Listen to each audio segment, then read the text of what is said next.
Pimples అనేవి 4 రకాలు ఉంటాయి.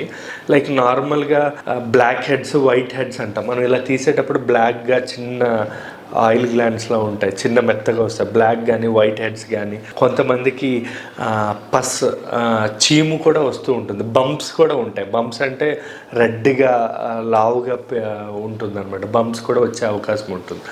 ఈ యాక్ని అనేది అంటే ఈ పింపుల్స్ అనేది మెయిన్గా రావడానికి కారణం ఏంటంటే హార్మోన్ ప్రాబ్లం. మ్యాక్సిమం అందరికీ హార్మోన్స్ ప్రాబ్లం వల్ల ఈ 16 సంవత్సరాల నుంచి 21 సంవత్సరాల్లో చాలా కామన్గా వస్తుంది. అది తగ్గడానికి కూడా చాలా టైం పడుతుంది. ఎందుకంటే హార్మోన్స్ అనేవి ఆ టైంలో మినిమం 4 సంవత్సరాలు పెరుగుతూ ఉంటుంది అన్నమాట. ఆ పెరిగే సమయంలో ఖచ్చితంగా మనకి పింపుల్స్ వస్తాయి, తగ్గడానికి చాలా టైం పడుతుంది. ఈ హార్మోనల్ వల్ల వచ్చే పింపుల్స్ ఏవైతే ఉన్నాయో ఎక్కువ యూత్లో కానీ, అడల్ట్స్లో కానీ లేదా టీనేజర్స్లో ఎక్కువగా వచ్చే అవకాశం ఉంటుంది అనమాట.